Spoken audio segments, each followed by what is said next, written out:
नागभट्ट प्रथम 730 से 760 ईस्वी उत्तर भारत में शाही प्रतिहार राजवंश के संस्थापक थे।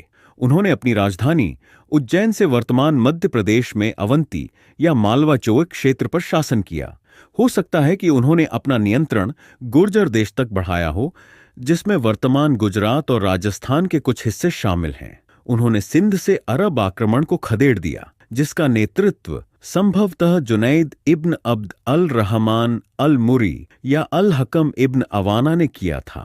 नागभट्ट को उनके वंशज मेहरा भोज के ग्वालियर शिलालेख में शाही प्रतिहार राजवंश के संस्थापक के रूप में नामित किया गया है। नागभट्ट के राज्यारोहण की सही तारीख ज्ञात नहीं है। उनके पोते वत्सराज को 783 से 784 ईस्वी में अवंती में शासन करने के लिए जाना जाता है। प्रत्येक पीढ़ी के लिए 25 वर्ष की अवधि मानते हुए यह माना जा सकता है कि नागभट्ट 730 ईस्वी पूर्व के आसपास सिंहासन पर बैठे थे।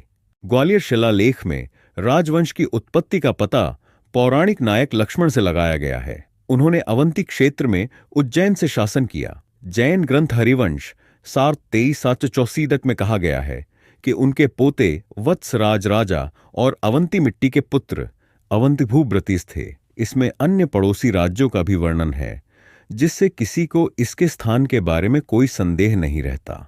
राष्ट्रकूट शासक अमोघ वर्ष के 871 ईस्वी संजन ताम्रपत्र शिलालेख में भी उज्जैन के साथ गुर्जर प्रतिहारों के संबंध का सुझाव दिया गया है। इसके आधार पर आरसी मजूमदार और बैजनाथपुरी सहित कई इतिहासकारों का मत है कि अवंती की राजधानी उज्जैन नागभट्ट के वंश का मूल घर था। दूसरी ओर दशरथ शर्मा ने यह सिद्धांत बनाया कि नागभट्ट की उत्पत्ति वर्तमान राजस्थान से हुई थी। उनका सिद्धांत नागभट्ट की पहचान नाहदा से करने पर आधारित है, जिसका उल्लेख मध्ययुगीन जैन प्रबंध पौराणिक इतिहास में भाग्य के सैनिक और अपने परिवार के पहले शासक के रूप में किया गया है। पाठ में कहा गया है कि नाहदा ने जाबलीपुरा जालोर के साथ पहचाना गया को अपनी राजधानी बनाया और एक मुस्लिम शासक के साथ संघर्ष किया, जिसे उसने हरा दिया। शर्मा ने यह विचार सामने रखा कि जालोर ही गुर्जर प्रतिहारों का मूल निवास स्थान था, जहां से वे पलायन कर गए होंगे। उनके वंशज मिहिर भोज के ग्वालियर शिलालेख के अनुसार नागभट्ट ने एक म्लेच्छ आक्रमण को खदेड़ दिया था। इन म्लेच्छों की पहचान उमैयद अरब मुसलमानों से की जाती है। 9वीं सदी के मुस्लिम इतिहासकार अल बालाधुरी ने उज्जैन पर अरबों के आक्रमण का उल्लेख किया है। ये नागभट्ट के साथ उनके संघर्ष का संदर्भ प्रतीत होता है।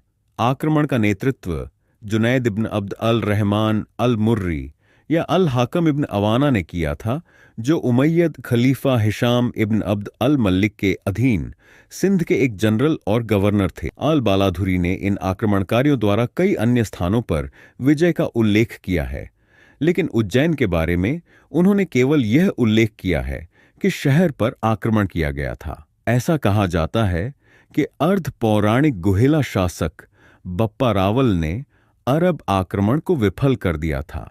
इतिहासकार आरवी सोमानी का मानना है कि वह नागभट्ट द्वारा गठित अरब विरोधी संघ का हिस्सा थे। 756 ईस्वी के हंसोत शिलालेख में वर्णित नागवलोक के साथ नागभट्ट की पहचान के आधार पर नागभट्ट ने लगभग 760 ईस्वी में तक शासन किया प्रतीत होता है। ग्वालियर शिलालेख से पता चलता है कि उनके बाद ककुस्त और देवराज ने शासन किया, जो उनके अनाम भाई के पुत्र थे।